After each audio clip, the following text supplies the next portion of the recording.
बुखारी और मुस्लिम में बनी इसराइल के एक कातिल का वाक़या नकल किया गया है। रसूल कायनात हज़रत मोहम्मद मुस्तफ़ा सल्लल्लाहु अलैहि वसल्लम ने अल्लाह के यहाँ तौबा की कबूलियत से मुतल्लिक सहाबा इकराम रज़ी अल्लाह ताला अन्हों के सामने बनी इसराइल के कातिल का नहायत खूबसूरत और ईमान अफरोज़ वाक़या बयान फरमाया कि बनी इसराइल में एक शख्स चोरी, डकैती और कत्ल में बहुत मशहूर था और नहायत मामूली बात पर किसी को कत्ल कर देता था। होते होते उसके हाथ से 99 अफराद का कत्ल हो चुका। इसके बाद उसके दिल में एहसास पैदा हुआ कि मुझे भी तो अल्लाह के यहाँ जाना है। चनाचा ये फ़िक्र बढ़ता रहा और लोगों से मालूमात करते हुए सरगदा फिरने लगा कि क्या मेरी तौबा कबूल हो सकती है या नहीं। किसी आलिम शख्स से मुलाकात की फ़िक्र हुई कि मालूम किया जाए कि ऐसे शख्स की तौबा कबूल हो सकती है या नहीं। लोगों ने एक आबिद शख्स के पास जाने का मशवरा दिया।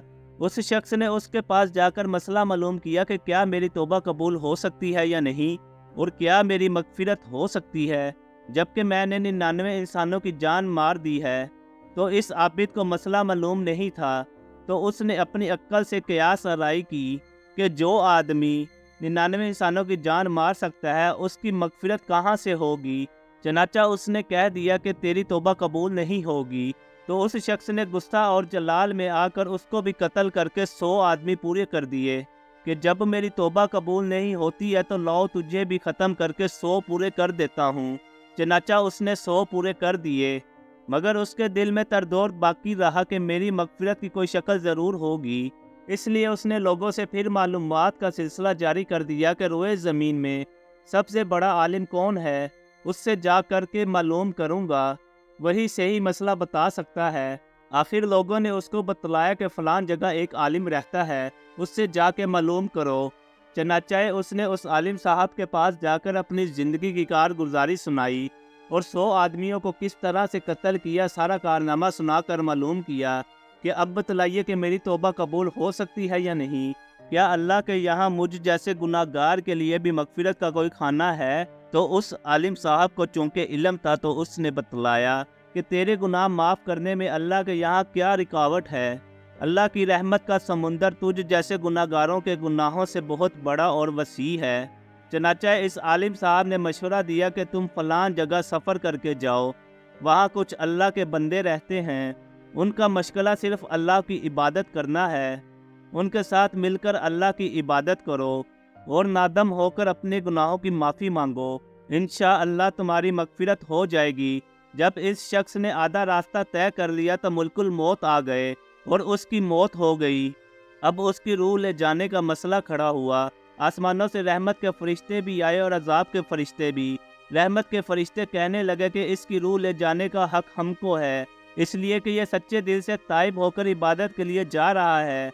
और अजाब के फरिश्ते कहने लगे कि इसकी रूह ले जाने का हक हमको है, इसलिए कि इस शख्स ने कभी कोई नेक काम नहीं किया, पूरी ज़िंदगी मासियत में गवा दी। इसी दौरान आसमानों से आदमी की शक्ल में एक फ़रिश्ता आया। बाज़ रवायात से मालूम होता है कि ये आने वाला फ़रिश्ता हज़रत जिब्राइल अमीन अलैहिस्सलाम थे। चनाचाए उस फ़रिश्ते ने तशरीफ़ लाकर उन दोनों तरफ के फ़रिश्तों के दरमियान ये फ़ैसला किया कि दोनों तरफ की मुसाफ़त नाम कर देख लो कि जहाँ से आ रहा है वहाँ की मुसाफ़त करीब है या जहाँ जा रहा है वहाँ की मुसाफ़त। लिहाजा जहाँ की मुसाफ़त करीब हो उस शख्स को वहाँ वालों में शुमार कर दिया जाए। चनाचा दोनों तरफ की ज़मीन नाप कर देखी गई तो जहाँ जा रहा था वहाँ की मुसाफ़त जहाँ से आ रहा था उसके मुकाबिल में सिर्फ एक बालिश्त करीब है। चनाचा फ़ैसला हुआ कि मुकाम मासियत से मुकाम इबादत सिर्फ एक बालिश्त करीब है, इसलिए रहमत के फरिश्तों को उसकी रूह ले जाने का हक होगा। चनाचा अल्लाह की तरफ से उसकी मगफिरत का ऐलान हो गया।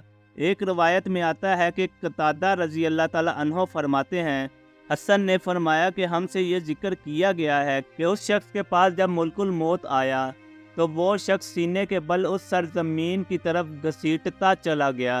हदीस कुदसी में आता है कि मैं अपने बंदे के साथ उसके गुमान के मुताबिक होता हूँ और वह मुझे जहाँ भी याद करे मैं उसके साथ हूँ। बाखुदा अल्लाह ताला अपने बंदे की तौबा से उससे ज़्यादा खुश होता है जितनी खुशी तुम में से किसी ऐसे शख्स को होती है जिसका जानवर बियाबान में गुम होकर फिर उसे मिल जाए।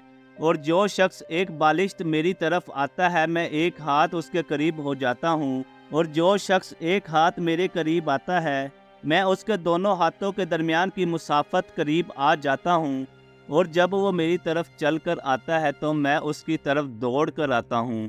انسان جب بھی سچے دل کے ساتھ توبہ کرے گا تو اللہ تعالیٰ ضرور قبول فرمائے گا انشاءاللہ۔ یہ واقعہ خصوصاً ان حضرات کے لیے حوصلہ افزائی اور معاونت کا سبب ہے جو کہ بڑے بڑے گناہ کر کے اب مایوسی کی زندگی گزار رہے ہیں، کیونکہ شیطان انہیں مایوس کرتا ہے۔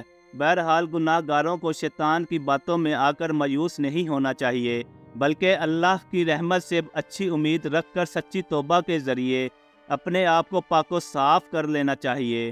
اللہ تعالی ہم سب کو عمل کرنے کی توفیق عطا فرمائے۔